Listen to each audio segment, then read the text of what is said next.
Olá pessoal, tudo bem? Sejam muito bem-vindos de volta ao canal. E a gente está aqui falando sobre a certificação de teste. Esse aqui é um dos vídeos da nossa playlist, do nosso estudo rápido da certificação de teste. A gente está aqui na versão 4.0, beleza? E nesse vídeo aqui a gente vai falar sobre o capítulo 4, que é de análise e modelagem do teste. É um dos capítulos que teve um pouco de mudança, todos os capítulos tiveram um pouco de mudança. O capítulo 4 teve alguns. Nesse vídeo a gente vai falar um pouquinho sobre então, uma visão geral, técnicas de teste caixa preta, técnicas de teste caixa branca, os testes baseados em experiência e também a abordagem de teste baseado em colaboração. Isso aqui é uma das coisas que mudou, que não estava assim, beleza? Então, vamos lá, sem enrolação, vamos começar a falar da certificação de teste, capítulo 4. Começando então aqui no 4.1, vamos ter uma visão geral aqui, o que isso aqui quer trazer para a gente, né? Que é essa parte aqui do capítulo vai falar, né?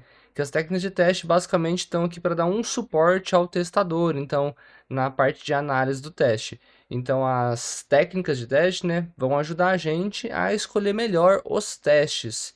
Então, para a gente conseguir testar de forma mais assertiva. Basicamente, é o que está trazendo aqui. Depois a gente vai ter uma explicação mais geral do que é cada uma das técnicas, tá bom? Então, só para a gente conceituar aqui, então, as técnicas de teste de caixa preta, né, vão ser baseadas em uma análise do comportamento específico do objeto de teste. Então, não tem referência a uma estrutura interna. Então, portanto, caixas de teste são independentes de como o software é implementado, beleza? Então, sabe o teste caixa preta, que você quer ver comportamento? É basicamente isso que a gente vai ver com essas técnicas. Já no caso, as técnicas de caixa branca, que pressupõe-se que você conhece a estrutura interna do código, você precisa disso, vai basear bastante nisso, em cobertura de teste, coisas relacionadas realmente à parte da análise da estrutura interna do código, beleza? Já as técnicas de teste de caixa baseada em experiência, tá?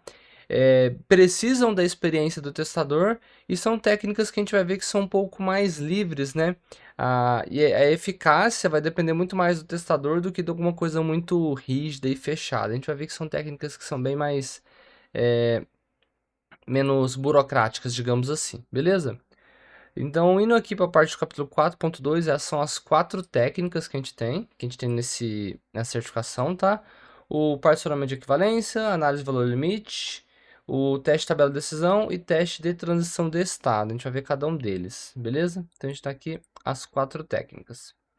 Vamos falar primeiro do particionamento de equivalência, tá? O particionamento de equivalência, basicamente, ele vai falar que a gente vai ter que ter um teste em cada partição. Então, a gente divide o objeto de teste em partições e cada uma delas a gente tem um teste que valida um comportamento. Então, basicamente isso, e com isso a gente vai testar basicamente apenas um teste em cada partição, já que a gente pressupõe que se você dividiu as partições corretamente, então o comportamento de um caso de teste, de um cenário, né, de uma opção que você escolheu, vai contemplar todo o comportamento daquela partição, tá? Se não, se der alguma coisa errada, é porque tem alguma coisa bem errada aí, beleza? É uma técnica que tá aí pra gente testar menos, basicamente é isso, beleza? Então, as partições podem ser de mais variadas, tá? Dados contínuos ou discretos, ordenados ou não ordenados, finitos ou infinitos, beleza? A gente também pode ter partições válidas e inválidas. Por exemplo, a gente tem um campo que vai receber valores de 0 a 100. Se eu tentar colocar menos 1, não é uma partição válida, né? É uma partição inválida o menos 1, beleza? Deixa eu ver o que mais. E também elas não devem sobrepor e nem devem ser conjuntos vazios, tá bom? Não podem ser vazios. Vamos ver mais algumas características aqui que a certificação põe pra gente, né?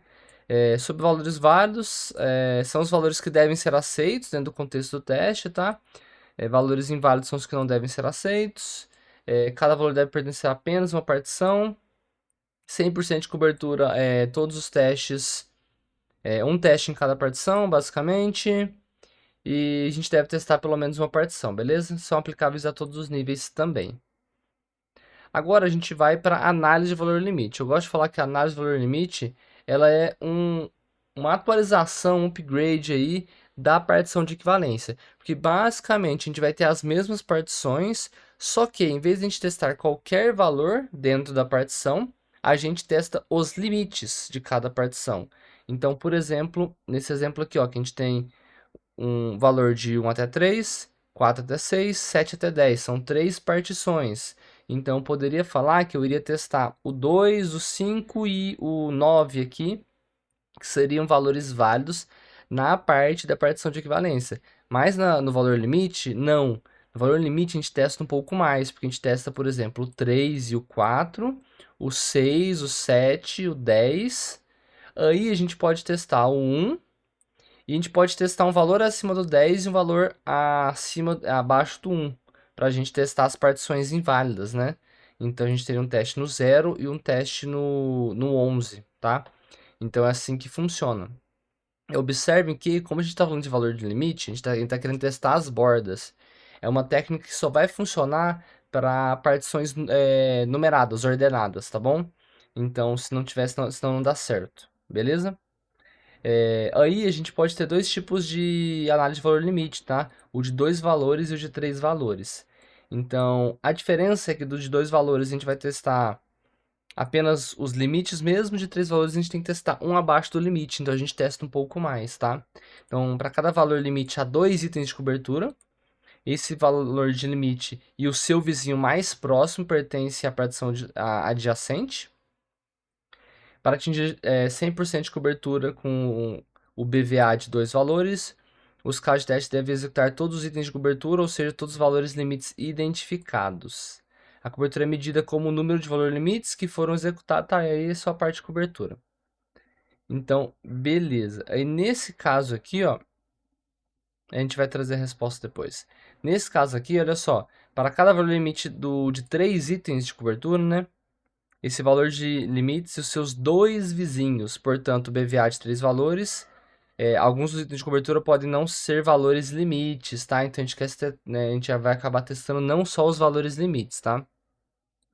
Então, para atingir 100% de cobertura do BVA de 3 valores, os casos de teste devem executar todos os itens de cobertura, ou seja, beleza? Então, a gente vai testar o valor limite, o subjacente e o anterior, tá? Então, vamos ver como ficaria isso aqui. Então, o BVA de 3 valores é mais rigoroso, beleza? Então, por exemplo, se a decisão for do x menor ou igual a 10, né? Aqui, ó. Então, foi implementado incorretamente, como se x fosse igual igual a 10 só, né? Nenhum dado do teste de 2 valores pegaria, né? Porque eu testaria só o x10 e o x11, né? Então, aqui, ó. O 10, se eu for... O correto seria... Deixa eu ver. O correto seria menor ou igual a 10. Então, eu testaria... Então, o 10 é o limite, certo? Então, eu vou testar o 10 e o 11. Beleza? Vai dar certo. 10 e o 11, porque é menor ou igual a 10. Mas o correto seria só igual a 10. Então, aí, se eu fosse testar o BVA de 3 valores, eu teria que testar o 10, o 9 e o 11. Então, tem um teste a mais aqui. A gente só pegaria no de 3 valores, beleza? Então, vai variar um pouco se faz sentido a gente testar mais ou menos, tá? E aí, para certificação, provavelmente vai ser falado no enunciado. Aí, você tem que saber fazer isso daí, tá? Teste de tabela de decisão. Então, basicamente, a gente vai ter uma tabela, tá? E a gente vai fazer basicamente uma probabilidade, com uma combinação aqui, uma análise combinatória, para a gente ter a quantidade de testes, basicamente isso. Como que a gente pode fazer, né? Por exemplo, se a gente tiver cada condição, se cada opção, né, aqui, ó, tiver duas possibilidades, a gente vai ter então dois, né? Então a gente sai multiplicando isso para cada uma para cada um dos campos. Por exemplo, aqui, ó, formulário com 5 campos de entrada e cada campo tem 2 entradas possíveis. A gente sai multiplicando as entradas possíveis de cada um dos campos. Se eu tivesse um aqui que podia acertar 3, a gente colocava 3, a gente sai multiplicando.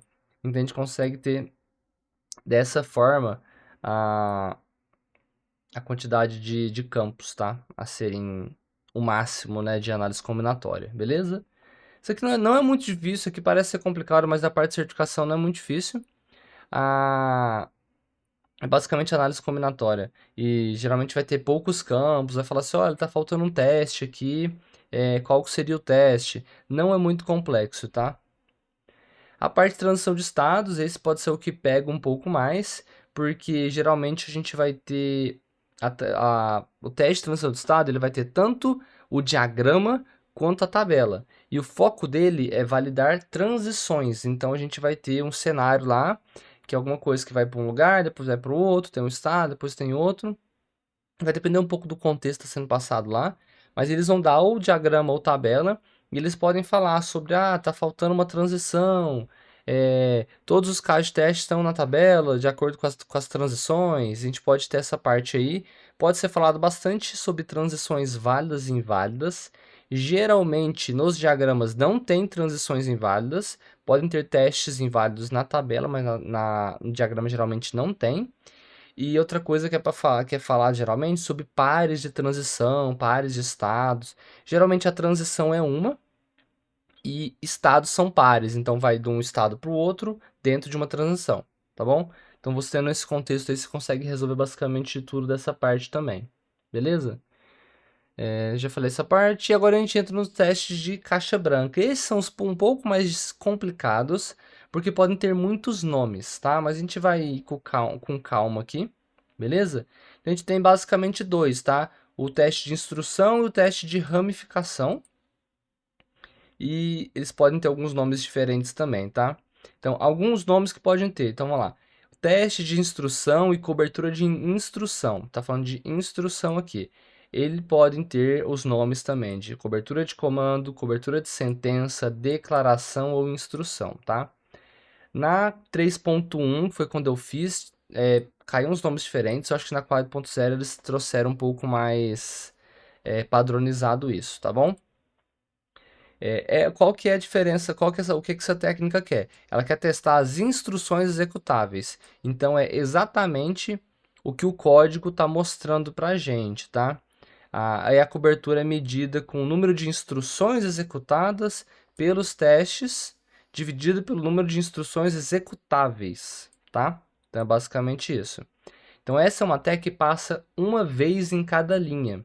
Então, instrução, o que que é instrução? É o if aqui, então vai passar uma vez em cada linha, tá? Então, quando a gente pega esse teste aqui, porque isso aqui basicamente a gente vai querer validar if else, tá?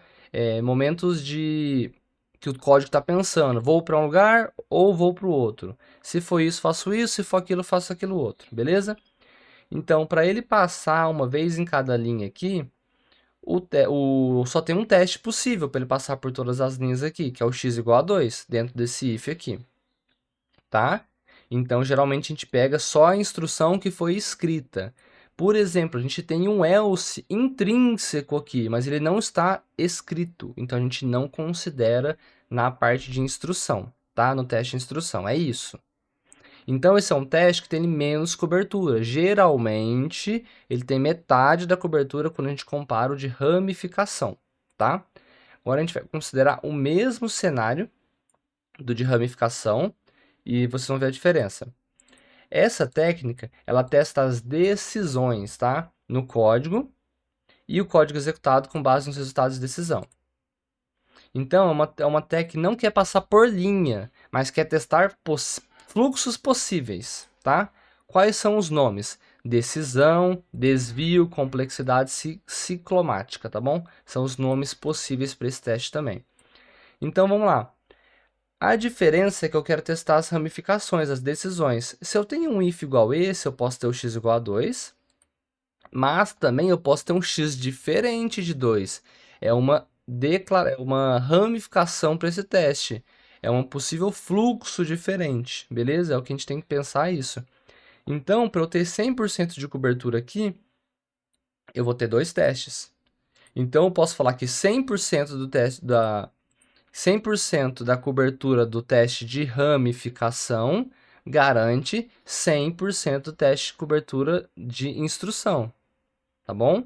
Mas o contrário não é verdade. Beleza, tá? Então vamos lá. Isso que eu trouxe já é o que vai ser o que vai ser falado nesse outro aqui, tá? Ele vem explicando sobre Quando 100% de cobertura de instrução é alcançada, garante que todas as instruções executáveis no código tenham sido testadas, pelo menos uma vez, mas não garante que toda a lógica de decisão, os fluxos de decisões, né? E quando a cobertura de ramificação é 100% alcançada, representa que todos os resultados de decisão foram testados, o que inclui testar resultados verdadeiros e falsos, mesmo quando não há uma instrução explícita, beleza? Isso é muito importante. Então, atingir 100% de cobertura de ramificação garante 100% de cobertura de instrução, tá? Isso é muito importante isso daqui, porque isso aqui cai muita pegadinha disso, tá? Então, aqui beleza. Agora a gente vai para a parte dos testes de experiência, tá? São 3 testes de experiência. São bem tranquilinhos. Basicamente, o ponto mais importante aqui é você saber que o testador tem que saber o que ele está fazendo, ele tem que ter experiência com um negócio, com aquele tipo de teste, com alguma coisa do tipo. E são abordagens mais livres, tá? Menos burocráticas, com menos processos, tá bom? O primeiro que a gente tem aqui é a parte de suposição de erro, que é uma técnica utilizada mais para prever possíveis erros, defeitos, falhas, com base no conhecimento do testador.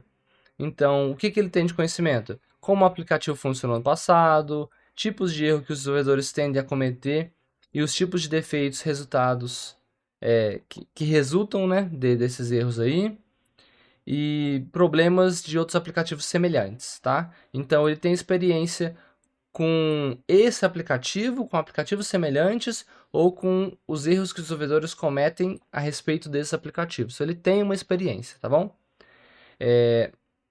Geralmente, a certificação põe também aqui, né? Os erros, defeitos e falhas que podem estar relacionados, tá? Quanto a erros de entrada, saída, lógica, cálculos, interface e dados, tá? O que é importante a gente saber aqui é entender essa parte de experiência e como que o testador, né, ele sabe desses erros, beleza? Basicamente isso aqui, essa parte vai cair bastante combinando com os outros, beleza? Então a parte de testes exploratórios agora, que é o bem interessante, aí vai uma coisa de conhecimento geral, tá? Geralmente a gente erra bastante teste exploratório no nosso dia a dia. E a gente fala para uma pessoa estagiária que não tem conhecimento fazer exploratório, e isso não é exploratório, tá? É ad hoc. Exploratório é um teste que tem estrutura. Tem 3 pilares do teste exploratório. Pessoa com experiência. Então, o estagiário não pode ter teste exploratório, basicamente. Carta de teste, que eu explico mais pra frente. Carta de teste e o time box definido, senão a gente fica testando livremente a esmo aí, né? Então, a diferença aqui, os testes eles são modelados, executados, registrados e avaliados dinamicamente. Então, eu pego a aplicação, eu já pego e monto uma carta de teste, que é o que eu quero fazer, né? Aqui, então, a carta de teste vai ser basicamente um direcionamento rápido das aplicações, das funcionalidades da aplicação que eu quero testar. E por aí vai. E aí eu começo a testar essa parte aí, meio que ao mesmo tempo. E eu tenho que ter o timebox, não começo a testar de qualquer jeito, sem objetivo, sem nada, tá? Basicamente é o teste exploratório. E a carta de teste a gente utiliza para a gente fazer uma lista de verificação mais específica, tá? Então a lista de verificação é uma carta de teste um pouco mais descritiva, com um pouco mais de informações do que eu tenho que testar. E também você precisa de alguém com experiência, pelo menos para escrever essa lista de verificações. E a gente vai passando tópico a tópico, testando uma forma menos livre que o teste exploratório, né? Porque eu tenho que ir na lista de verificação, testar tal funcionalidade, tal forma, mas também não é tão descritivo quanto um teste baseado em especificação, por exemplo, tá? Seriam basicamente esses. E depois a gente entra agora nos testes baseados em colaboração, né? Então, que são basicamente a gente vai ter coisas mais explícitas, né? A gente vai ter mais detalhes, foi algo que foi feito com colaboração de outras pessoas ou em comunicação, né?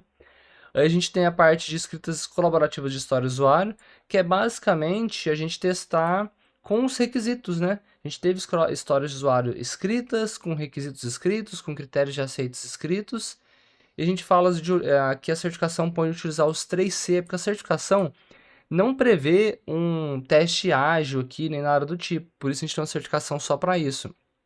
Então ela é mais neutra nesse aspecto da metodologia que a gente está utilizando. Então, a gente fala que geralmente a gente vai ter um cartão, né, onde foi registrado, a gente vai ter uma conversação verbal, né, pode ser, por exemplo, uma planning, algo assim, para explicar mais o software, e uma confirmação, né, seriam os critérios de aceite. Então, o nosso teste é baseado nisso. Um card escrito, definido e com critérios de aceite válidos que a gente precisa validar. Então, é isso que se baseia esse tipo de teste, tá? Então, as perguntas vão ser nessa linha, beleza? Aí ele pega e fala um pouco sobre as histórias de usuário aqui, né? Que elas têm que seguir o padrão INVEST, né? Independentes, negociáveis, valiosas, estimáveis, pequenas e testáveis. Então, aí pode ser perguntado alguma coisa na linha de sobre o brainstorm ou mapa mental para a gente montar as histórias, algo nessa linha, beleza?